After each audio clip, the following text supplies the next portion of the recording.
하나님 말씀 함께 보시겠습니다. 오늘 우리에게 주신 하나님 말씀은 마태복음 5장 9절 말씀입니다. 마태복음 5장 9절 말씀.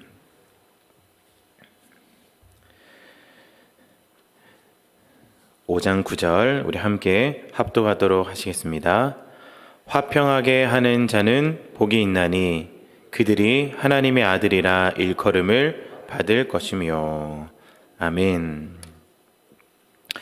어느 신학과 기숙사에서 있었던 일입니다. 기숙사에는요 2층 침대가 이렇게 있었는데요, 한쪽에는 1층 침대, 한쪽에는 2층 침대가 있어서 이제 신학기에 기숙사생들이 안에 들어가게 되면 이제 자리를 잡아야 됩니다. 그러면 1층 침대, 2층 침대의 1층, 2층 침대의 2층, 이 세 자리 중에 어느 자리가 제일 좋은 자리일까요? 단독으로 있는 1층이 제일 좋은 자리. 그 다음은요 2층 침대의 1층, 제일 안 좋은 자리는 2층 침대 2층입니다. 왜 그렇습니까? 새벽에 일어나면 계단을 내려와야 되고, 자려면 올라가야 되고, 오르락내리락 하다가 발가락도 찢고, 또 수고로움이 있는 곳이 2층이기 때문에 그렇습니다. 그래서 제일 좋은 자리부터 보통은 나이 순대로 자리를 잡게 됩니다. 처음에 1층에 폈다가 형이 오면 다시 걷어서 그 다음 자리로 가고, 또 형이 오면 걷어서 위로 올라가게 되는 것이죠. 그런데 문제는 동갑들이 다 모였을 때 문제가 되는 겁니다. 먼저 빨리 짐을 풀어야 되나? 서로 눈치를 보고 있고 갈등이 풀어지지 않고 일촉즉발의 상황에서 어떤 한 뚱뚱한 전도사가 이야기를 하는 겁니다. 내가 2층 갈게. 그랬더니 그 긴장이 풀어지고 팽팽했던 공기가 가라앉고 그 방에는 화평이 찾아오게 된 것이죠. 이 뚱뚱한 전도사가 바로 화평을 가져다 준 이 피스메이커의 역할을 한 것입니다. 이 전도사님이 가지고 온 이 화평은요 그냥 온 것이 아닙니다. 자신의 대가를 지불하고 얻게 되는 화평인 것이지요. 좀 불편하고 애쓰고 손해보는 대가를 치르니까 화평이 임하더라라고 하는 것입니다. 이 뚱뚱한 전도사가 저입니다.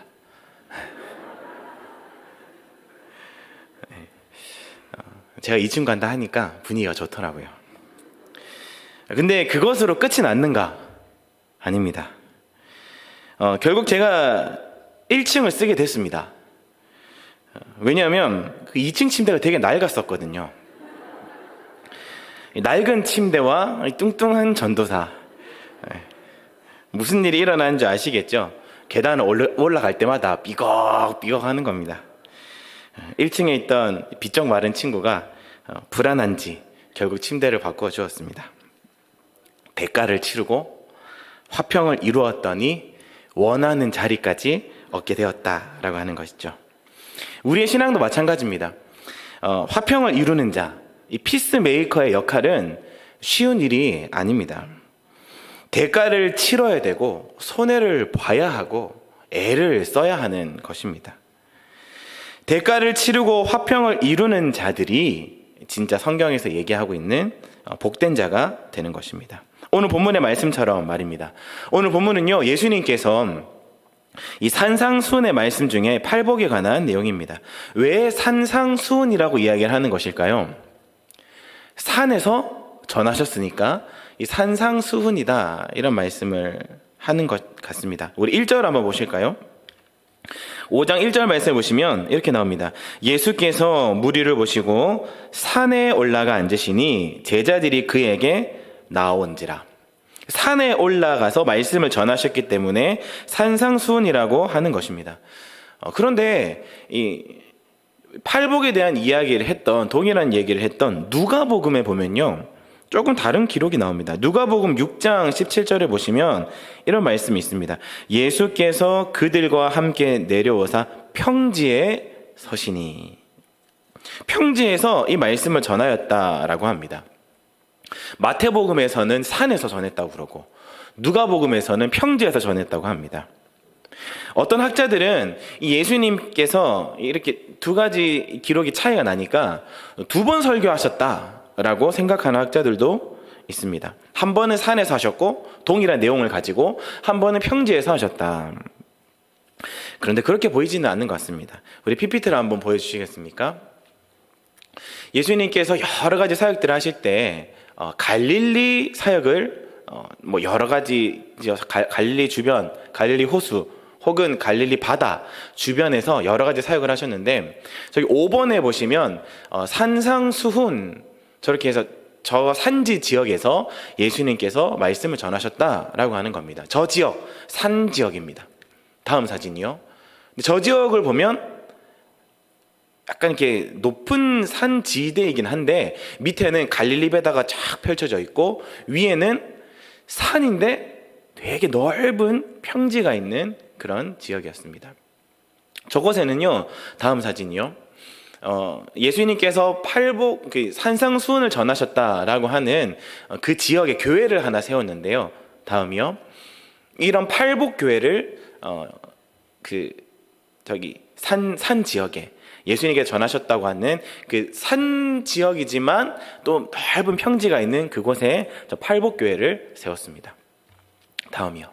그러니까 예수님께서 하셨던 산에서 전하셨다라고 하는 내용과 그리고 또 넓은 평지에서 전하셨다 하시는 이 두 가지 내용이 둘 다 맞는 것입니다. 험하고 높은 산과 같은 그런 실제로 보면 넓은 평지처럼 펼쳐져 있는 동산과 같은 곳이다 라고 하는 것이죠. 그러니까 산도 맞고요, 평지도 맞는 것입니다. 두 개의 설교가 아니라 이 장소를 좀 다르게 표현했다라고 하는 것입니다. 그런데 이것을 또 하나의 설교라고 본다면 또 다른 문제점이 하나가 더 생깁니다. 이 하나의 설교인데 이것은 누가 들었다고 1절에 나옵니까? 1절에 보시면요, 제자들이 예수님께 나왔다라고 합니다. 제가 전에 이 팔복 내용을 잠깐 설명하면서 이 산상수훈의 말씀은 제자들이 들었고 또 제자들이 따라가야 하는 제자도의 내용들이 적혀 있다, 제자들이 가야 하는 길이 적혀 있다라고 말씀을 드렸었습니다. 그런데 아까 봤던 누가복음 6장 17절 우리 다시 한 번 더 보실까요? 누가복음 6장 17절, 마태복음에서는 제자들이 나왔다라고 했는데 여기서는 누가 나오는지 같이 한번 읽어보시겠습니다. 시작. 예수께서 그들과 함께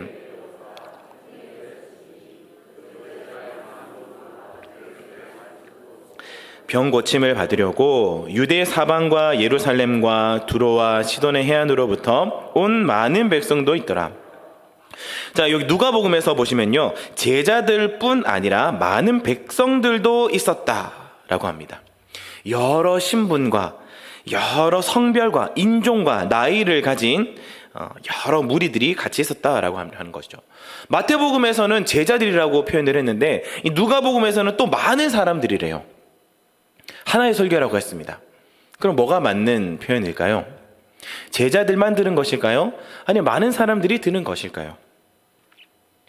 이것도 둘 다 맞는 말입니다. 마태복음에서 말하는 이 제자들은요, 선택된 12제자만을 뜻하는 것이 아닙니다. 예수님을 따랐던 예수님의 12제자를 포함한 수많은 제자들을 이야기하는, 뜻하는 단어인 거죠. 예수님을 진실로 따르기로 소원하는 무리들, 제자들이라는 뜻입니다. 이 말씀을 좀 더 넓은 의미로 이 시대를 초월해서 예수님을 따르기로 한 수많은 사람들에게 적용을 시켜본다면 인종과 성별과 나이와 상관없는 예수님을 따르기로 한 모든 사람들에게 주시는 말씀이다 라고 할 수 있겠습니다. 그러니까 오늘 이 자리에서 주님의 말씀을 사모하고 예배하기를 사모하여서 주님 앞에 나와 예수님을 따르기로 작정하고 주님의 말씀 앞에 서 있는 우리 모든 섬김의 교회 성도님들에게 주시는 말씀이다 라고 할 수 있겠습니다. 오늘 우리 모든 성도님들께 주시는 이 제자도의 말씀을 듣고 예수님의 제자로서의 삶을 살아가시게 되시기를 주님의 이름으로 축복합니다. 예수님의 이 팔복 설교를 살펴보시면요, 여러 그 단어들이 나옵니다. 가난, 애통, 온유, 의, 긍휼, 청결, 화평, 박해, 하나님 나라, 땅, 하나님 아들, 이런 단어들을 쓰고 있는데요. 이런 내용들과 이런 단어들을 들었을 때 가장 많이 와닿고 가장 마음에 깊이 박히고 뭔가 공감이 되고 이해가 되었던 사람들은 어떤 사람들이었을까요? 아까 12제자들 뿐만 아니라 예수님을 따르기로 했던 수많은 사람들이 이 가르침을 들었다라고 했습니다. 그들은 로마에서 오기도 하고 또 갈릴리, 데가볼리, 예루살렘, 유대, 그리고 요단강 건너편 등 여러 각지에서 몰려왔기 때문에 인종과 성별과 또 종교와 또 나이와 계층들이 다 다양했을 것입니다. 이렇게 다양한 사람들이 와서 주님의 말씀을 들을 수 있었던 그 이유가 무엇이냐면 예수님께서 산에서 전하셨기 때문에 그렇습니다. 산에서 가르치시는 것이 왜 그렇게 많은 사람들에게 전할 수 있는 가르침이 되었느냐면 그 당시의 유대의 가르침은요, 모두 다 회당이라는 장소에서 이루어졌어요. 그리고 그곳에는 그곳의 회당에서 가르치는 이 가르침들이 사람들에게 인정받고 호응받고 인기 있는 선생이 되는 것이죠. 그러니까 회당에서 전해야 인기 있는 랍비가 되는 것입니다. 그런데 예수님은 인기 있어지고 인정받을 수 있는 회당이 아니라 넓은 들판이 있는 산에서 가르치셨습니다. 이것은 유대인들뿐만 아니라 회당에 들어설 수 없었던 여자들, 이방인들, 어린아이, 병든 자, 천한 자들에게도 예수님의 말씀이 전해져야 했기 때문입니다. 아니, 어떻게 보면 예수님의 가르침은 있는 자들이 아니라 없는 자들, 소외된 자들에게 향하여 있었다고도 볼 수 있겠습니다. 지금 이들이 이 말씀을, 이 가르침을 듣고 있는 것이죠. 팔복의 말씀을 들었는데 오늘 특별히 팔복의 말씀 중에 화평하게 하는 자는 하나님의 아들이라고 인정을 받게 된다라고 했는데요. 9절에 보시면은 화평하게 하는 자는 복이 있나니 그들이 하나님의 아들이라 일컬음을 받을 것이며 라고 합니다. 여기서 얘기한 이 화평은요, 화평 속에 거해야 된다. 너희는 이제 화평 속에 거하는 자가 되어야 된다라는 뜻이 아닙니다. 우리가 화평 가운데로 들어가야 된다는 게 아니라 화평을 만들어 가야 된다라고 하는 것입니다. 왜 우리가 화평을 만들어가고 화평케 하는 사람이 되어야 되겠습니까? 우리는 이미 화평 속에 거하고 있는 사람들이기 때문입니다. 예수님으로 인해서 화평한 자가 되었습니다. 이 화평은 깨트려지거나 빼앗기지 않는 화평입니다. 왜 그렇습니까?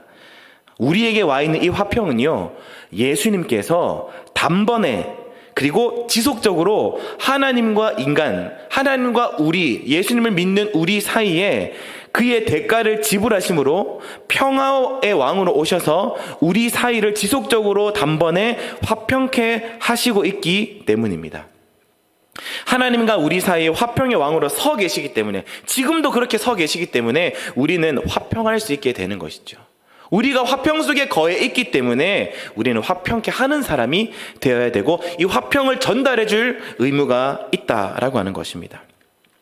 여기서 말하는 화평은요, 그냥 단순히 어떤 갈등을 해결하고 완화시키고 좀 분쟁을 해결해 주는 그런 화평 정도가 아닙니다. 세상이 줄 수 없는 화평입니다. 왜냐하면 이 본문에서 말하는 화평은 아까 앞서서 얘기했지만 대가를 치를 수 있어야 되고 무언가를 지불해야 되는 화평이기 때문에 그렇습니다. 화평을 위해서는 반드시 자신의 것을 내려놓고 포기하고 섬기고 희생하는 대가가 필요한 것이죠. 예수님께서 그 대가를 지불하시지 않으셨습니까? 자신의 목숨을 대가로 지불하시면서 하나님과 우리 사이를 화평케 하셨던 것처럼 말입니다. 그러면 예수님의 길을 따라가고 예수님을 따르기로 한 제자들 또한 이러한 화평을 이루는 자들이 되어야 된다. 지속적으로 이 화평에 애를 써야 된다. 화평을 전달하고 화평을 건네주고 화평을 이루는 사람이 되어야 된다라고 하는 것이겠습니다. 자, 그러면 이런 개념으로 본다면요, 하나님의 아들은 어떤 사람들이 되는 것입니까? 화평을 이루는 사람, 즉 화평을 이루기 위해서 대가를 지불하는 사람, 하나님의 아들이라 일컬음을 받게 된다라고 하는 것입니다. 여러분, 하나님의 아들이 된다라는 것은 구원을 받았다는 것 아니겠습니까?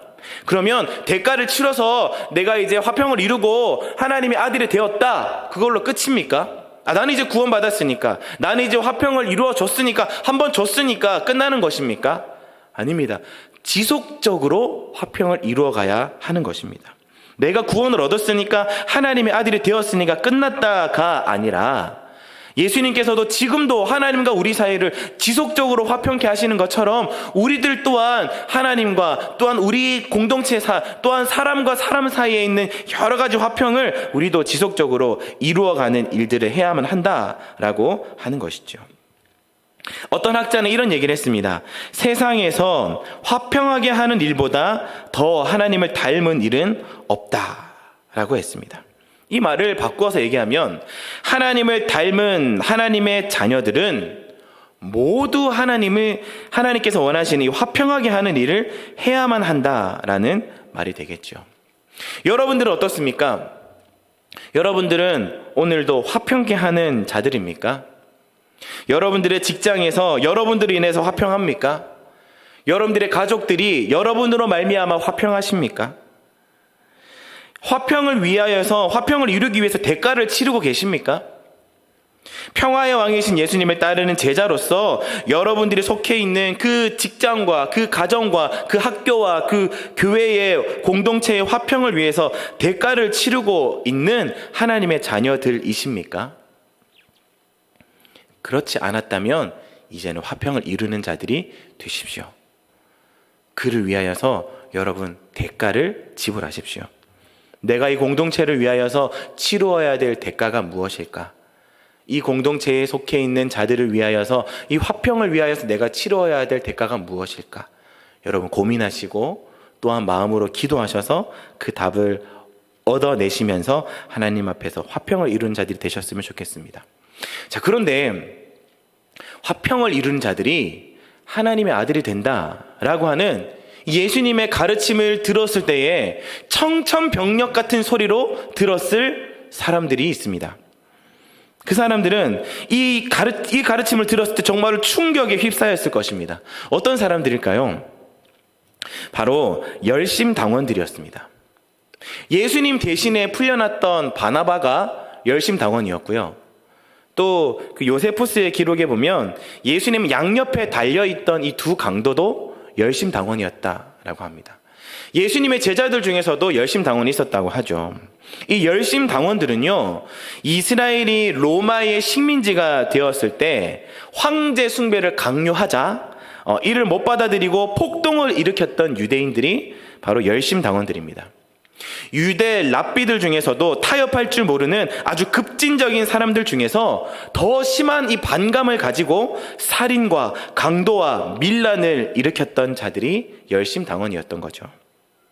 이들 또한 하나님을 믿는 이스라엘 백성으로서 열심을 내었던 것 아니겠습니까? 그런데 예수님께서는 뭐라고 말씀하시냐면, 그런 밀란과 살인과 강도가 아니라 화평을 이루는 자가 하나님의 아들이라 일컬음을 받는다라고 하시니, 이 얼마나 충격적인 발언이었을까요? 자신들은, 지금 자기들이 하고 있는 이 일들은, 이 행동들은 화평을 이루는 일과는 전혀 다른 정반대의 일이었거든요. 거기다가 그 당시에 이 화평이라고 하는 단어는요, 어디에 쓰였냐면 로마가 주는 화평, 그러니까 팍스 로마나라고 불리던 그 로마 평화 시대를 뜻하는 단어로 쓰였던 것이 화평이었습니다.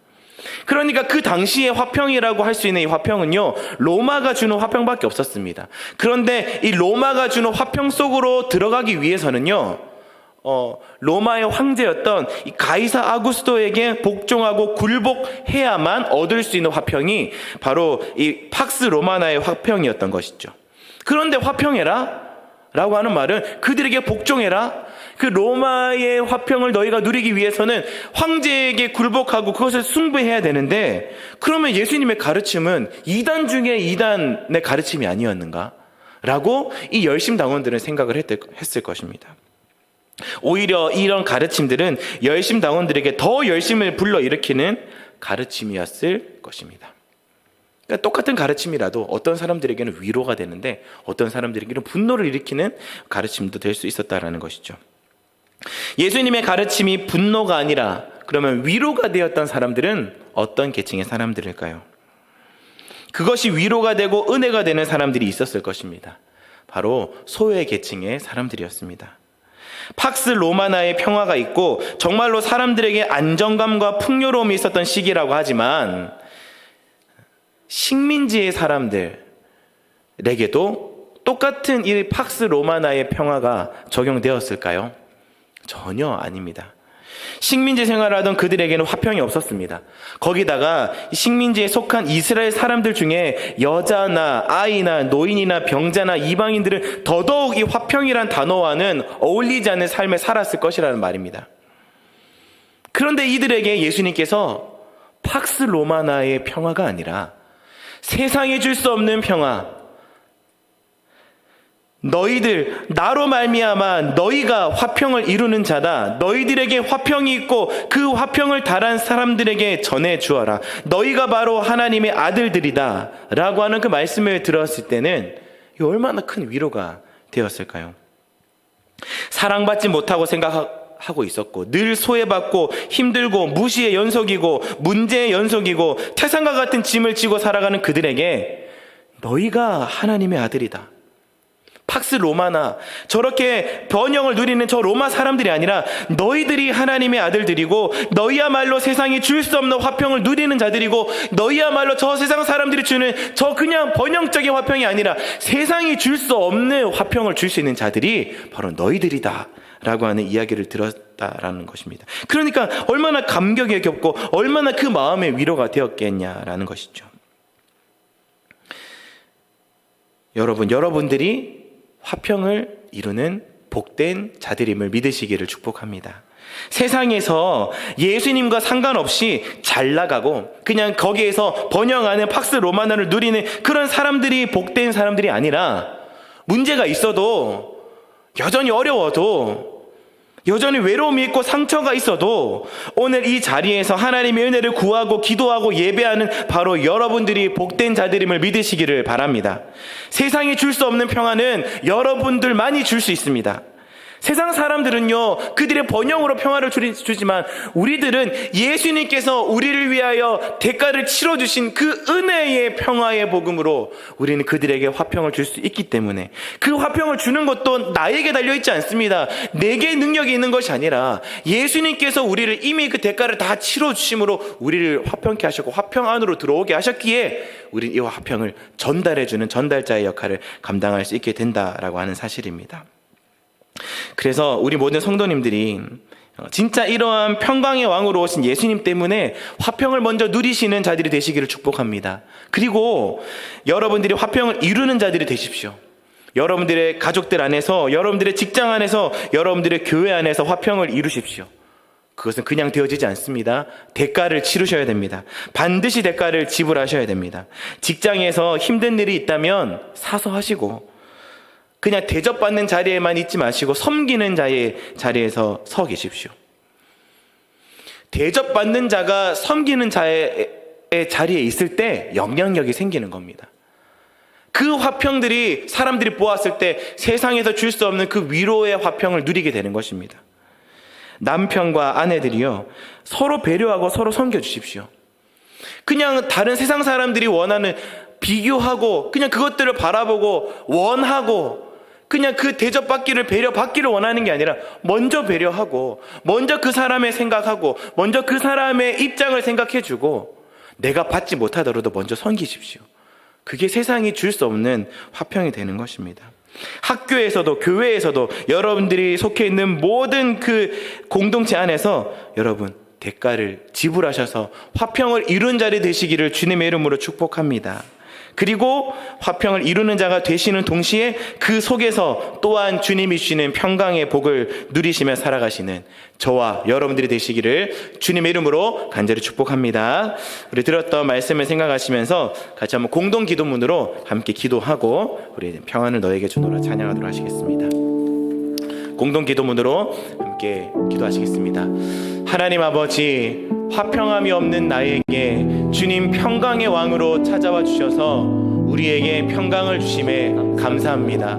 너희가 정말 복된 자들이라 말씀해 주셔서 감사합니다. 문제가 있고 상처가 있고 어려움이 있어도 예수님의 화평의 사역 때문에 하나님이 아들이 되었습니다. 이제 제가 화평을 이루는 자가 되겠습니다. 직장의 화평을 위해서, 가정의 화평을 위해서, 학교의 화평을 위해서, 교회의 화평을 위해서 대가를 치르고 그 속에서 주어지는 주님의 평강을 누리겠습니다.